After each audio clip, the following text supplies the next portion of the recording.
आठगड़ वनांचल अंतर्गत गोरुड़ीझाटिया उच्च बालिका विद्यालय हस्ती दिवस पालित हो दिवस मुख्य अतिथि भाव आठगड़ एससीएफ और नीलमाधव साहू जोगदेवा सहित वनपाल रवीन्द्र कुमार नायक स्कूल प्रधान शिक्षयित्री दीप्तिमयी साहू बुद्धिजीवी अभय सामल सांबादिक श्वेतकांत बेहेरा ज्ञानरंजन साहानी स्कूल समस्त छात्र छात्री और शिक्षक शिक्षयित्री उपस्थित थे।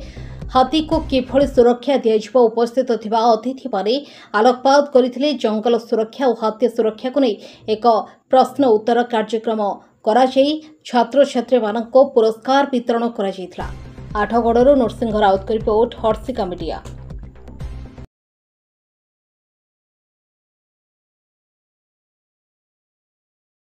सर आपण परिचय नीलमाधव साहू एसीएफ आठगड़ मनखंड जेपरी भाव आप जानती गुरुझाटिया या आखपाख अंचल गोटे हाथी प्रबल अंचल ये जगह हाथी मान गतिविधि रहुअछि।